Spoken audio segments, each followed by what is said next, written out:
দেখেছি পাত্রের কথা বলতে। হোয়াট?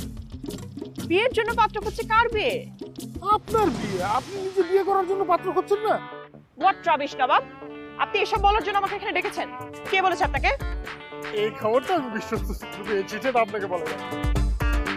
তার মানে আপনি আমাকে এখানে ডেকেছেন প্রপোজ করার জন্য? আমাকে বিয়ের জন্য প্রপোজাল দিতে আপনি আমাকে এখানে ডেকেছেন? জি, আপনি রাজি? আপনি কি পাগল? হ্যাঁ, মাথা ঠিক আছে আপনার? জি, আমার মাথা খারাপ হয়ে গেছে। আপনাকে ভালোবেসে আমি একদম পাগল হয়ে গেছি। পাগলের মতো ভালোবাসি আপনাকে। মানে আপনি যদি আমাকে বিয়ে করেন, আমি পৃথিবীর সকল সুখ এনে আপনার পায়ে দেব। Stop it, just stop it. আমি বিয়ে করার জন্য পাত্র খুঁজছি, আপনাকে কে বলেছে? দদুল? জি। না না না না না, দুদুল স্যার দেয়নি। উনি দেবেন কেন বলুন? মানে আমি তো আপনাকে বললামই, আমি একটা বিশ্বস্ত সূত্রে খবর পেয়েছি যে আপনি। জাস্ট শাট আপ, একদম চুপ থাকেন। শুনেন, এরপর থেকে আপনি যদি আমার নামটাও মনে রাখেন, আমি কিন্তু আপনার খবর করে দেবো। আর আরেকটা কথা খুব ভালো মতো মনে রাখবেন, আমি মিস না, মিসেস মীরা। আমি ম্যারিড একজন উইমেন, ওকে? আর খবরদার আমাকে ফোন করবেন না, আমি কালকে আপনার অফিসে গিয়ে কন্ট্যাক্ট করবো।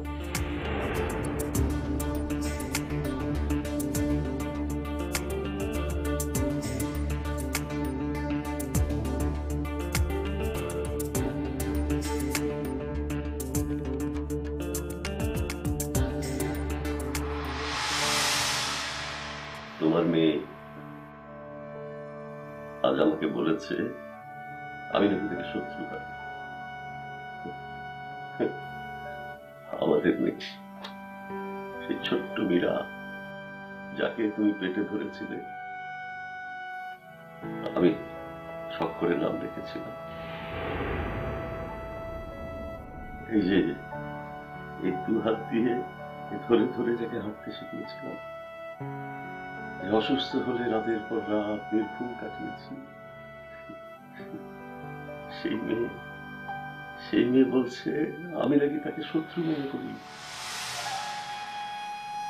শেষ দিন পর্যন্ত যার কথা ভেবে গেছো তুমি, যার সুখের জন্য আমি আমার ঘর বাড়ি, সেখানে তোমার আমার স্মৃতি সব বেঁচে নিঃস্ব থেকে, সেই মেয়ে আমাকে বলছে আমি নাকি তাকে শত্রু মনে করি।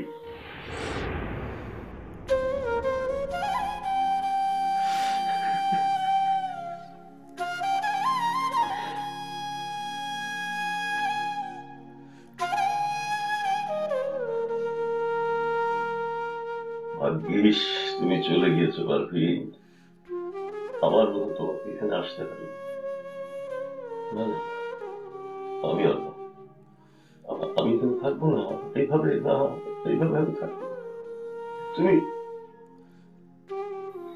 তোমার কথা শুনেই আমি এখানে আসতে রাজি হয়েছিলাম। আমি থাকবো না, এইভাবে থাকবো না। আমি চলে আমি থাকবো না, এখানে থাকবো না।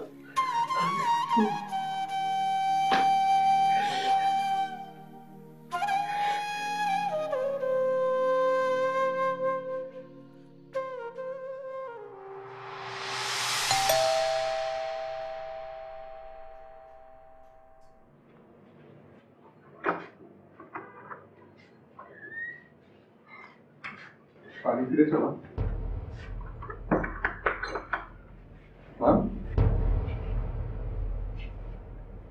কি হয়েছে? এখনো পর্যন্ত কিছু হয়নি, আগামীকাল কিছু হবে কিছুই বলতে পারছি না।